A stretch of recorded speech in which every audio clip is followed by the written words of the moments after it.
welcome to 5 to Thrive, and this is our episode 3.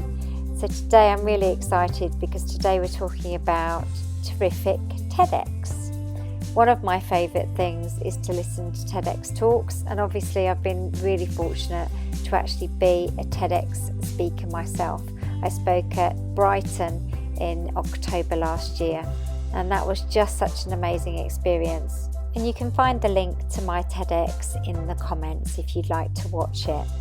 So why Tedx? Well, I think Tedx is a really great way of feeling inspired, learning new knowledge. There's a huge array of subjects that are covered in Tedx talks. And actually it's quite overwhelming because there are so many of them to choose from, which is why I thought it would be really good to give you 5 Tedx talks that I think are just wonderful. So my number 5 is a Tedx from Dr. Robert Waldinger, and it's called What Makes a Happy Life. The whole talk links are in the comments on this video. I hope you enjoy. What keeps us healthy and happy as we go through life? There was a recent survey of millennials asking them what their most important life goals were. And over 80% said that a major life goal for them was to get rich. And another 50% of those same young adults said that another major life goal was to become famous. Most of what we know about human life, we know from asking people to remember the past. But what if we could watch entire lives as they unfold through time? What if we could study people from the time that they were teenagers all the way into old age? We did that. The Harvard study of adult development may be the longest study of adult life that's ever been done. For 75 years, we've tracked the lives of 724 men. Year after year, asking about their work, their home lives, their health, and of course, asking all along the way without knowing how their life stories were going to turn out. But through a combination of luck and the persistence of several generations of researchers, this study has survived. About 60 of our original 724 men are still alive, still participating in the study, most of them in their 90s.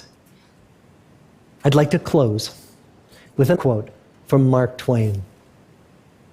More than a century ago, he was looking back on his life, and he wrote this: "There isn't time, so brief is life, for bickerings, apologies, heartburnings, callings to account. There is only time for loving, and but an instant, so to speak, for that. The good life is built with good relationships." Thank you.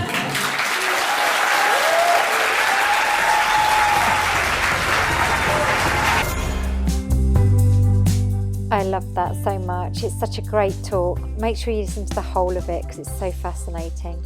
So my number 4, this guy I have actually met in real life. He is truly wonderful. He's a stand-up comedian. His name is Marty Wilson, and he really does fantastic talks around change and change management. And you know what? This TED Talk is so good because it's all about making humour in your life, and I love it, totally love it. So I hope you enjoy my number 4. Good morning, good morning. Quick straw poll. Who has kids? Hands up if you have kids. Leave your hand up if when you had those kids, you had a birthing plan. Leave your hand up if your birth went exactly like your birthing plan. They almost never do they? My wife's a nurse, accident emergency nurse, and so her birthing plan was no doctors, don't want any doctors, no medical intervention. So we were booked into the midwife-led unit next to the hospital. We had the birthing pool. My wife had been doing meditation for nursing. There was dream catchers up on the walls. There was electric candles so the gas wouldn't explode. And so we turned up at the hospital. We had enough food to last 3 days, and we had enough Enya to last a week. Because My wife just loves Enya, and I just hate Enya, you know, but it's totally her show, absolutely. Let's bring those 37 Enya CDs, my darling, no problem at all. And so we get along to the hospital. Within 15 minutes, sadly, undiagnosed breech baby. So the baby's the right way up instead of upside down.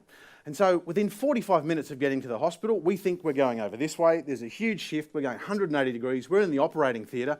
My wife is numb from the chest down, and the surgeon's about to open her up and do an emergency Caesar.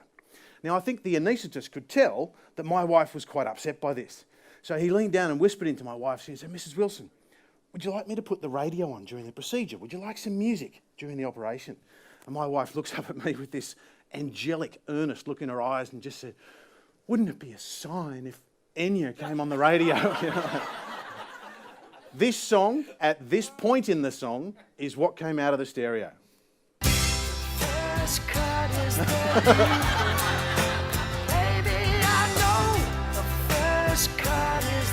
Now, we could have exploded into anger. We could have dissolved into tears.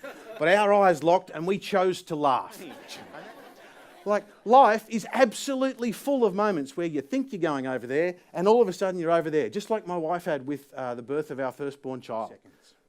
Your resilience is far too important for you to take it too seriously. Love and relationships are too important to take it too seriously. Life is too important to take it seriously. Please, please, take funny seriously. Thank you.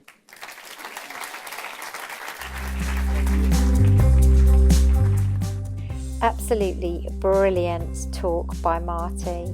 Make sure you do listen to all of it because there are some real poignant moments in that talk, and he really does highlight the fact that humour is so important to us as humans. So yes, my next is number 3, and my goodness me, this is a really special talk. So this guy I met actually before Tedx Brighton, but Ben was speaking on the same day that I was at Brighton, and what an amazing talk this truly was. You will realise, I think, when you listen to this, that something really quite dramatic happened in his life. Again, listen to the whole of the talk, but these excerpts will just show you how brave he was, how amazing his talk was, and how his talk is important to all of us. To coin my dad's favourite phrase, there is absolutely no such word as can't when it comes to Ben Clench. So please listen to this amazing man.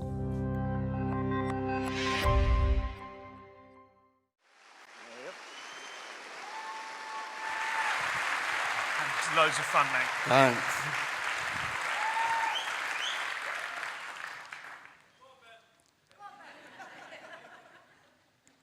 The circumstances aren't important because, I was so far from knowing them myself.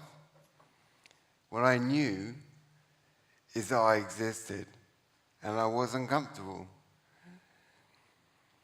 But I didn't know where I was or who I was. I didn't know the voices who called me their son. Records show that I was in a coma for a month. Unlike the movie fantasies, there is no brilliant wake-up moment with me asking, "Oh, where am I?" For a time, I couldn't walk, couldn't speak or move. When you forget everything about your life, you get to hear the best of who you were. But I decided to become that person again from this hospital patient. I would fight to become the man they call Ben again. A few years after the accident, a researcher began showing my brain scans at medical conferences. He then asked doctors to predict my recovery, and they'd shake their heads and they say he wouldn't walk, talk, or learn again. They didn't think I'd become an author, have a second master's degree, and be ready to work again.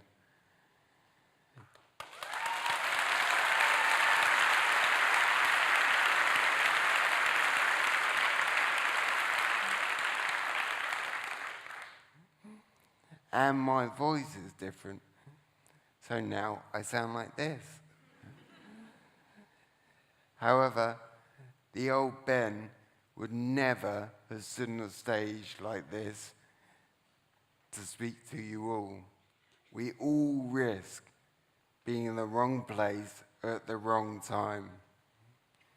If the worst happens to you and you survive,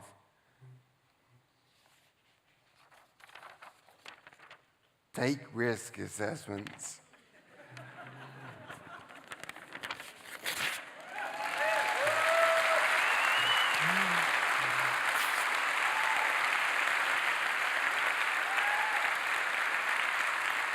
And fight. Fight to be yourself again, so you can rebuild and discover a new you. Thank you.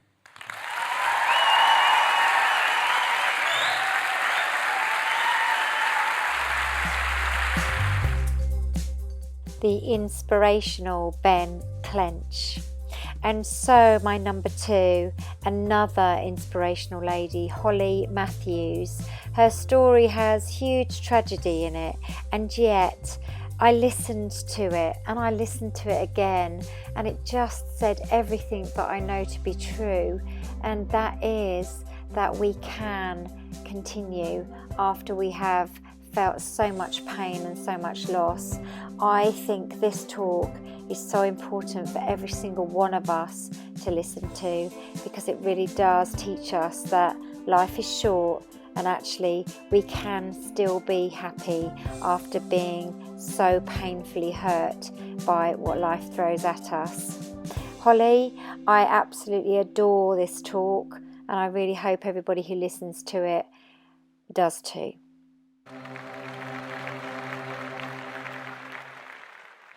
How many people in here have already experienced some pain or suffering today? If you can accept that pain and suffering are part of our human experience, that it is something that connects us all, that none of us are immune, then you can begin to build a really amazing life, regardless of all the challenges that you know that you're going to face. And that is powerful. And when you begin to behave like a victim, all you are doing is prolonging your pain and suffering, and you're keeping yourself stuck. Now, the difference between those that play victim and those that don't is the responsibility that they take for their own lives and their own happiness. And if you had scrolled down my Instagram feed at that time, you would have seen a woman and a family with a great life and a whole heap of exciting future spread out in front of them.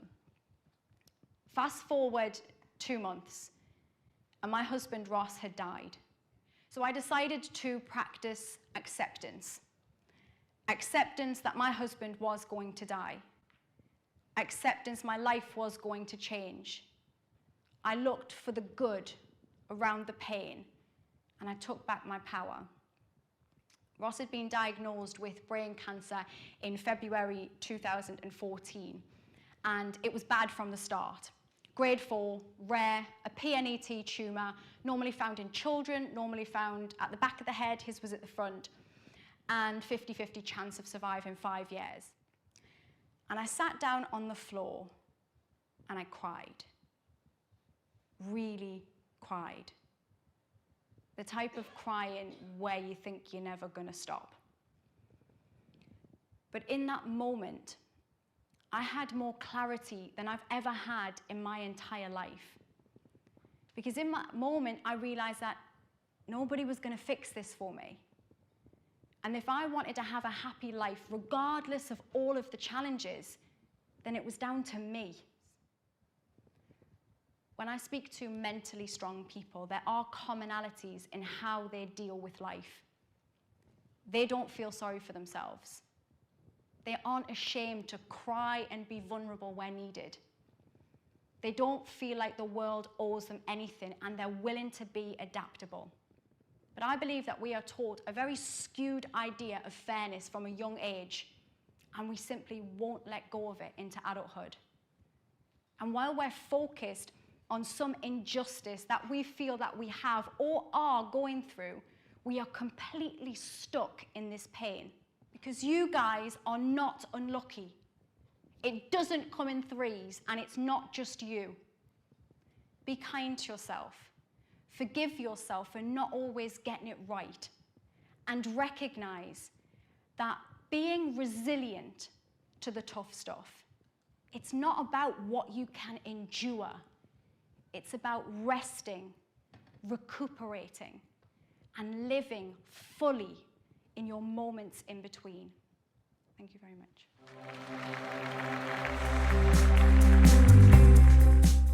Such an inspirational lady. So, my number one, and this will always be my number one, this is Benjamin Zander. Benjamin Zander is a conductor, and his TEDx is about the transformative power of classical music. Yes, I know some of you are probably cringing and thinking, oh my goodness, this is going to be so boring. You have to watch this talk. It is absolutely sensational. It does have music in it. I love music. However, there are huge life lessons in this, and they are so beautifully delivered with Benjamin's humour and his experience and his authenticity. I adore this TEDx, and I really hope you do too. But please watch all of it. This is just some clips from it to give you a taste. You have to watch all of it because it really is something very special. Thank you, Benjamin Zander, for this amazing talk.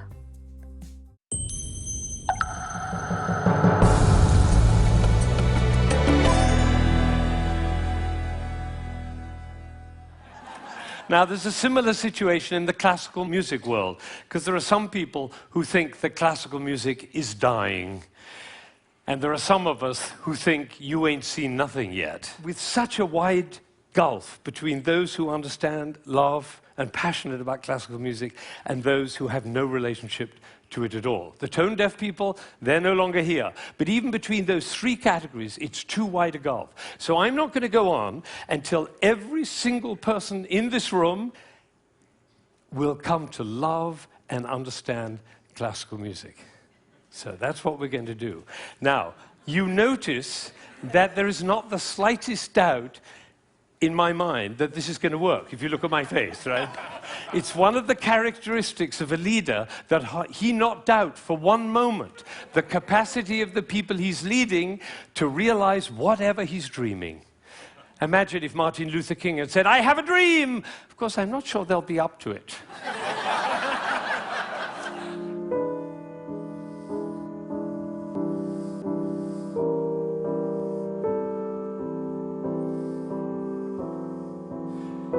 I think probably happened in this room. When I started, you thought, how beautiful that sounds.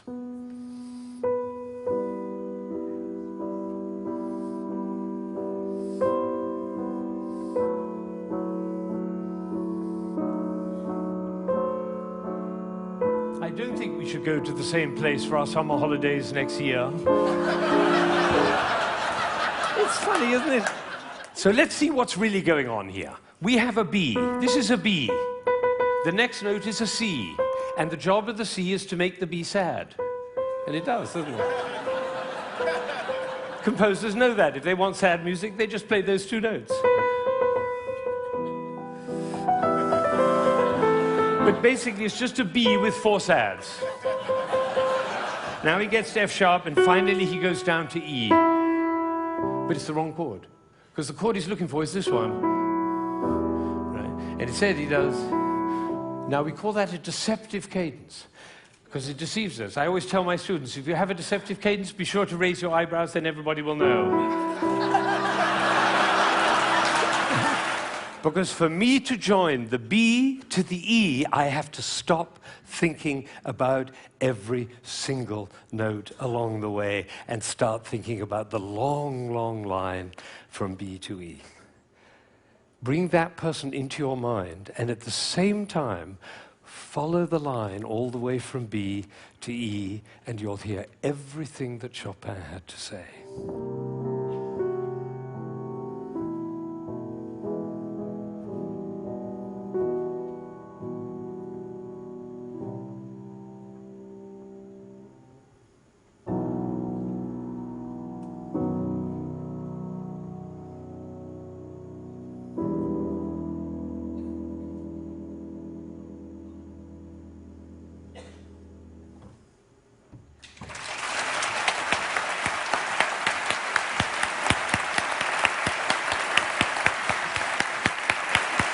Now, you may be wondering,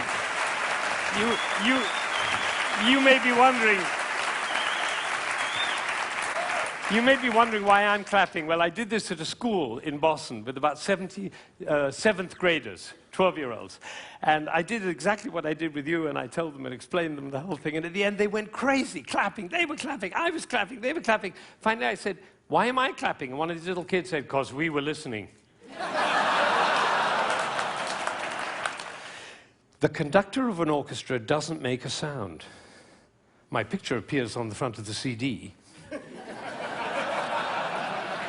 But the conductor doesn't make a sound. He depends for his power on his ability to make other people powerful.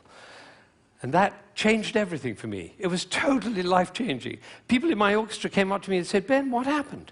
That's what happened. I realized my job was to awaken possibility in other people.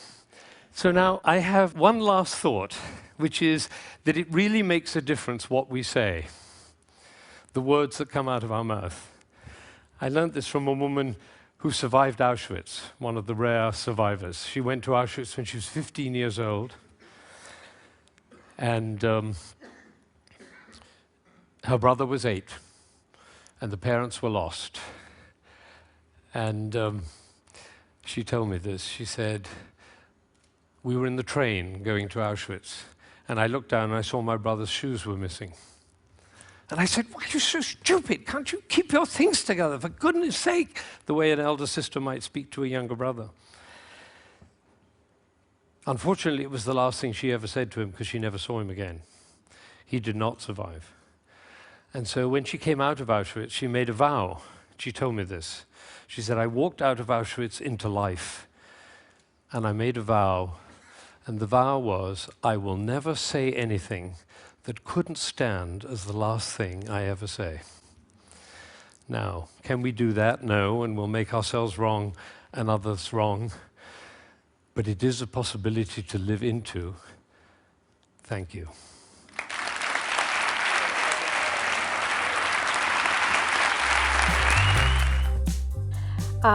So there you go, my top 5 TEDx talks. I really hope you've enjoyed just a few of my favourites. And as I say, the links are in the comments, so you can go and watch the full talks, because honestly, they are all so worth watching. I hope you've enjoyed the 3rd episode of 5 to Thrive. Please make sure you subscribe and like, and of course, press the bell so that you don't miss the notifications. It only remains for me to say thanks for watching. See you in episode 4. Ta-da for now.